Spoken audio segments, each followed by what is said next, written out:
Le projet Ange est né de la nécessité d'avoir une dégaine légère pour pouvoir parcourir rapidement et légèrement des voies type passant de guerre, des voies en style alpin en Alaska, ou alors pour faire du grand libre pour libérer des phases telles que le Grand Capucin. Le Grand Cap, c'est un sommet mythique du massif qui est à 3838 mètres. La face est, elle est hyper déversante. Alors j'ai ouvert cette voie en 1997, donc ça fait 13 ans. J'avais passé tout l'été à ouvrir du bas avec ma petite perceuse. Ça nous avait paru super dur en libre, impossible pour nous. Et puis en 2005, Alex Huber a travaillé, et puis il a réussi avec des longueurs. La plus dure, elle fait 8B. Là, du coup, ça nous a remotivés. On a bien envie d'essayer tous les deux.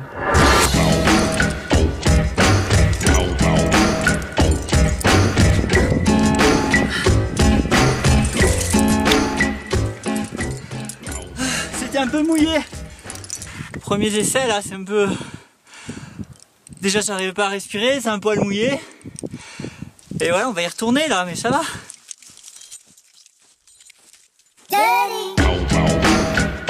Pour faire un petit calcul rapide, sur un jeu de 15 dégaines, l'Ange taille S permet de gagner plus de 700 grammes comparé au Spirit. On est presque à 20 kg et je suis bien content d'avoir des anges, c'est déjà 1 kg de moins, quoi. Ouais, c'est cool.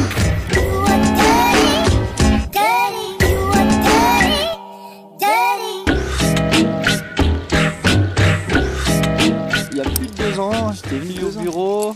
Moi, j'étais trop motivé pour faire des mousquetons light. Et puis toi, t'étais à fond aussi. On était assez sur la même longueur d'onde sur qu'est-ce qu'on voulait pour qu'un mousqueton léger soit parfait.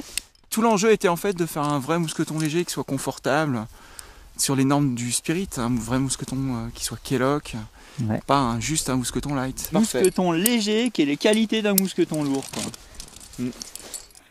Direct en coincement. Attends. Hop là, c'est bon. Oh, no, oh, no.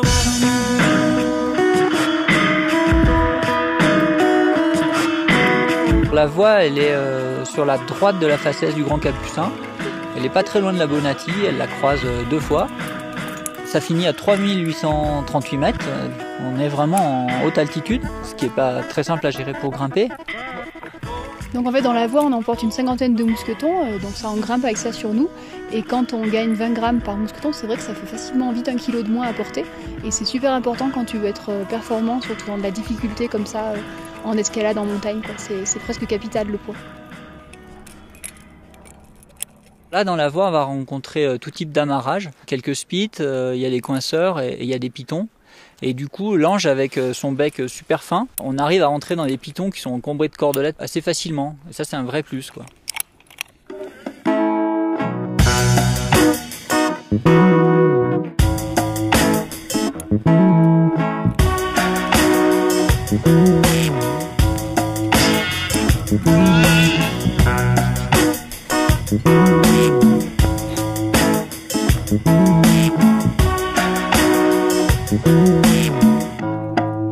Fallait pas nous attendre.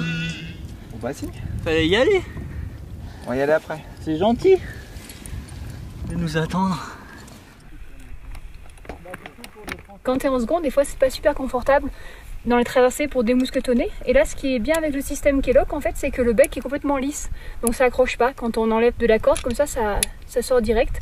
Et ça c'est vraiment bien pratique.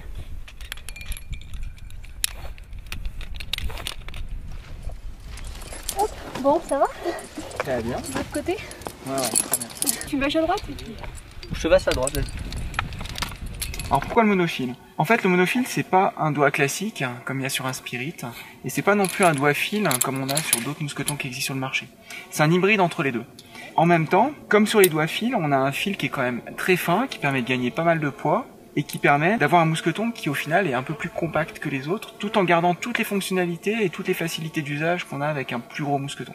Le fait que la tête elle rentre à l'intérieur, ben, du coup c'est fait un Kellogg avec une petit bec quoi. Exactement. Aucune accroche dans cette zone-là, donc c'est le principe du Kellogg. Et là on a donc le doigt qui vient s'introduire directement à l'intérieur, un bec qui est assez droit dans cette zone-là, Du coup, le mouvement pour sortir le mousqueton d'une plaquette, quand on déséquipe en second ou quand on est un petit peu sous tension, bah, le mouvement est beaucoup plus fluide. Ouais, clair. Ça évite la zone qui rebique un petit peu, qui vient crocheter, qu'on peut trouver sur d'autres mousquetons. Pierre, ce qui me plaît vraiment, c'est que c'est un mousqueton qui est très confortable en prise en main, si jamais tu dois le tenir, et aussi bien épais là pour le passage de la corde. Et en même temps, il est super léger. Alors, c'est quoi la recette? Alors la recette, c'est que ici on a un corps de mousqueton qui est en aluminium, et en fait on a enlevé la matière partout, elle ne sert à rien mécaniquement. On a conservé une zone de contact qui est très large entre la corde et le mousqueton. Ouais. Donc comme ça on a un effet un petit peu poulie qui évite qu'il y ait trop de frottement, on vient pas pincer la corde. Comme ça, La chute du grimpeur est confortable, quoi. elle est plus confortable parce qu'en fin de compte, la chute est amortie sur une plus grande longueur de corde. Et en même temps, ben, ça permet d'avoir une surface de contact qui est très large. Du coup, la durée de vie du mousqueton, elle est excellente. Ouais. Fais gaffe à mes doigts. Ouais. Arnaud et Stéphanie ont gagné leur pari. Arnaud a parcouru entièrement en libre, dans la journée, sa voie en face est du Grand Capucin.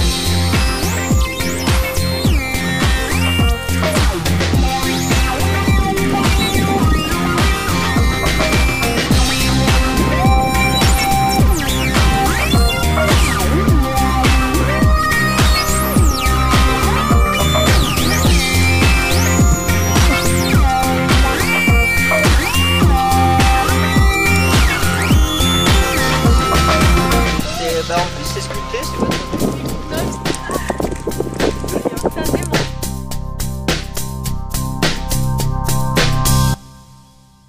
trop...